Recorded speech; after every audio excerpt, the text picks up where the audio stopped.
A few years back, I had a friend, I'll call her Denise, who seemed like she'd cracked some code I hadn't. New car every couple of years, the kind that still smells new. She'd order the appetizer and the entree without glancing at the price, then grab the check like it was nothing. Meanwhile, I was driving the same paid-off little Corolla I'd had since college, packing my lunch most days, and quietly feeling behind. Like she'd figured out something about money I hadn't. Then one evening, sitting in my driveway looking at that old, reliable, paid-for car, it hit me. I wasn't behind. I was building wealth in a way that just doesn't show up in a group chat. So today, I want to walk you through 9 quiet signs that you're already building wealth, even on the days it doesn't feel like it. Sign 1. Money stress is quieter than it used to be. I don't mean the stress disappears completely. Bills still show up, cars still need oil changes, and life still throws things at you without asking permission. I mean the volume gets turned down. There was a time when a $200 surprise expense would wreck your whole week, have you doing math on napkins, maybe even losing sleep over it. And now, when something similar happens, it's more like a mild annoyance than a 5-alarm fire. That shift matters more than most people realize, because your stress level around money is actually a pretty reliable measure of how your financial system is functioning underneath the surface. Think about the last time something unplanned happened. A parking ticket, a vet bill, a flight getting canceled, a kid needing new shoes out of nowhere? Did you spiral for 3 days? Or did you just handle it and move on with your afternoon? If you just handled it, that's not luck. And it's not because you suddenly stopped caring about money. It's because somewhere along the way, quietly, without a dramatic turning point, you built enough of a cushion that the emergency stopped being an emergency. It became a line item instead of a crisis. That quiet, boring, forgettable non-event is one of the clearest signals that wealth is actually accumulating underneath the surface of your life, even on days it doesn't feel like anything is happening at all. That's worth remembering the next time you catch yourself scrolling past someone else's highlight reel and wondering if you're doing enough. Quick note before we go further. Everything I share in this video is general information based on common patterns, not personalized financial advice. So always weigh your own situation. Sign 2. You're not impressed by other people's spending anymore. This one sneaks up on you gradually. There was a time when someone rolling up in a brand new car or posting from some resort would make you feel a little smaller, a little behind, like you were missing some obvious move everyone else had already made. And now, you just notice it and move on with your day. You've started asking a different question in your head, not, how do they afford that? But, I wonder if they actually own that, or if that's rented from a bank at 22% interest. That's not cynicism, that's pattern recognition, and it's a skill, not a personality trait you were born with. Once you understand how leases work, how buy now, pay later works, how financing dresses up debt as convenience, you stop equating visible spending with actual security. You start realizing the person with the newest phone every single year might be one bad month away from real trouble. And the person quietly driving a 5-year-old paid-off car might be the one who's actually fine. If you're watching this and you've caught yourself thinking that way lately, go ahead and hit subscribe now, because the next few signs get even more specific, and I don't want you to miss where this is headed. Sign 3. You have a buffer that actually absorbs surprises. This is the practical cousin of sign 1. It's not just that surprises feel less stressful emotionally, it's that you literally have somewhere for them to land financially. Even a few $100s sitting untouched in a separate account changes the entire experience of a rough week. Nationally, a huge share of people don't have that at all. Surveys keep finding that a large chunk of American adults couldn't cover a $400 emergency without borrowing money or selling something they own. So if your car needs a $600 repair and you can pay it and still go about your week without rearranging your whole life, you are already operating outside the norm, whether it feels that way to you or not. Here's the everyday version of this sign. You got a flat tire, or the washing machine finally gave out, or A copay showed up that you weren't expecting. And instead of panicking or immediately reaching for a credit card, you just paid it. Maybe you felt a small pinch, a little wince looking at the account balance. But there was no spiral, no 3 sleepless nights, no dread hanging over the rest of the month. That calm, almost boring response is the buffer doing its job quietly in the background, exactly the way it's supposed to, without asking for a single ounce of your attention. Sign 4. You buy less, but what you buy is better. There's a version of frugal that's really just cheap, and there's a version that's actually wealth building, and the difference between them is durability. If you've started replacing the $15 item you end up buying 4 times with the $60 item that lasts through all 4 of those cycles, that's not indulgence. That's math, plain and simple. Think about a coat or a good pair of boots or a cast iron pan instead of the nonstick one that flakes apart in 6 months. You're not spending more money overall. You're just spending it once instead of spreading that same total cost across 4 disappointing purchases and 4 separate trips back to the store to replace something that already failed you. This tends to show up in how you shop generally. Less impulse buying, fewer things sitting in a bag in your closet with the tag still on, more research before a purchase instead of quiet regret after one. You start asking whether something will still be useful in 5 years before you hand over your card, instead of just asking whether it looks good right now. You're not buying less because you're broke. You're buying less because you finally trust that what you already own works, and that trust turns out to be worth more than any discount code ever could be. Sign 5. You say no without feeling guilty about it. This might be the most underrated sign on this whole list. Somewhere along the way, you got comfortable turning things down. The extra subscription, the group trip you can't really afford right now, the 4th streaming service you forgot you were even paying for until you saw the charge. And it doesn't gnaw at you anymore. It doesn't feel like you're missing out or letting people down. Most people quietly bleed money through things that felt too small to bother canceling. One recent survey found that the average person underestimates their own subscription spending by over $100 a month without even realizing it, auto-renewing into things they haven't actually used in months. If you've started actually auditing that stuff, going through your statement line by line, canceling what you're not using, saying no to a purchase without spinning up 3 paragraphs of justification in your head, that's not deprivation. That's control. It might not feel dramatic in the moment. Saying no to a $10 app or a gym membership you're not using doesn't feel like a financial milestone. But control over the small, boring, recurring stuff is exactly what makes room for the bigger stuff to grow undisturbed in the background, month after month, without you having to think about it at all. Sign 6. Your net worth still grows, even in the boring months. Not the exciting months where you got a bonus or a raise.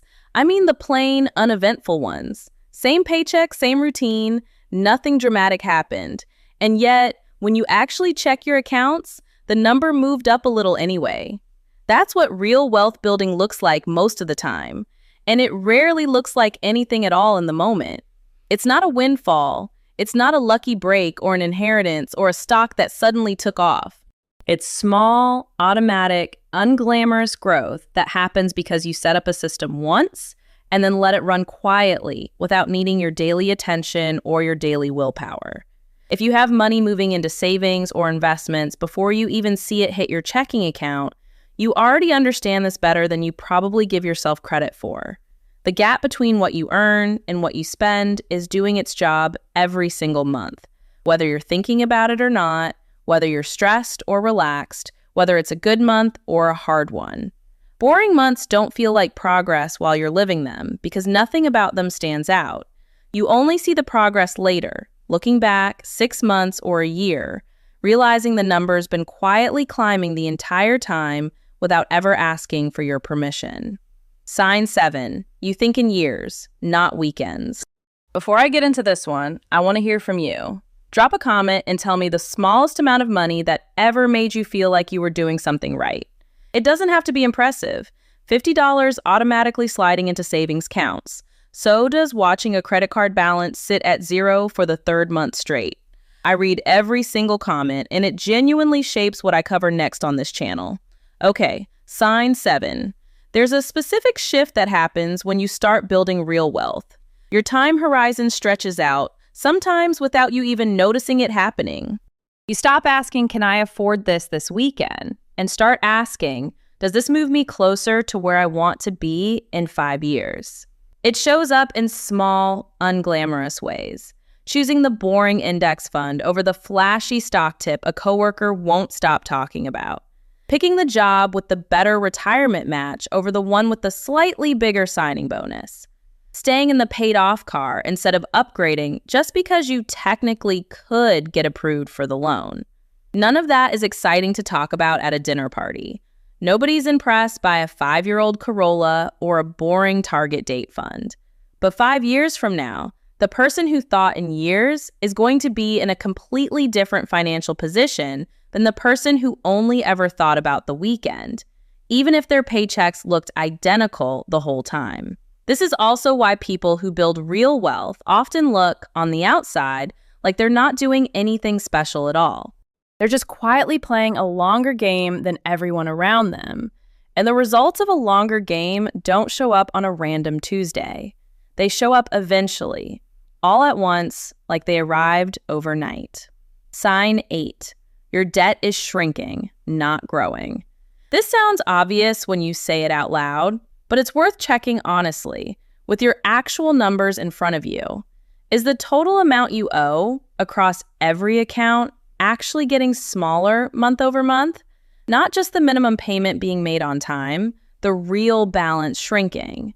A lot of people manage debt without ever actually reducing it, paying just enough to keep the number from growing while new charges quietly replace whatever got paid off. So the total stays frozen year after year. If your total debt is a smaller number today than it was a year ago, even if it's not gone yet, even if you're nowhere near zero, that trend line matters more than the current balance does on its own. Debt that's shrinking, even slowly, is a system that's working. Debt that's flat or creeping up a little every year, even while you feel like you're being responsible and making every payment, is a system that needs a second, honest look, not more willpower thrown at it. Direction matters more than speed here. A slow decline beats a fast plateau, because a plateau, left alone long enough, eventually starts moving in the wrong direction on its own. Sign 9. You feel calm, not behind. This is the one I promised you at the start. Remember Denise with the new car and the check she always grabbed without blinking? For years, I measured myself against people like her and felt like I was somehow losing, even though nothing about my actual finances had gotten worse. And here's what I eventually understood. Feeling behind and being behind are two completely different things, and most of us have never been taught to tell them apart. You can look ordinary, same car, same neighborhood, same haircut you've had for 3 years, and still be doing better than someone with a much flashier life, because real wealth isn't something you can see from across a room. It's in the retirement account nobody's watching, the emergency fund nobody's asking about, the debt nobody sees you quietly paying down every month. If you've stopped scrolling past someone's vacation photos and feeling a pit in your stomach, if you can look at your own quiet, boring, paid-off little life and feel settled instead of anxious, that calm is not you being complacent, and it's not you settling for less. That calm is the actual finish line. It's what all 8 of the other signs on this list have been quietly building toward the whole time. Here's the thing that ties all 9 of these together, and it's worth saying plainly. None of these signs are about how much money you have right now. They're about direction. A person with a modest income who's quietly doing 6 or 7 of these things is building more real wealth than a person with a big salary who's doing none of them.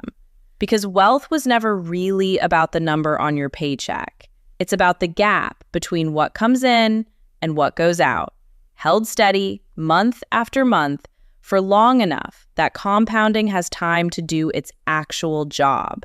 None of the 9 signs I just walked through require a windfall, a lucky break, or some secret only rich people know about.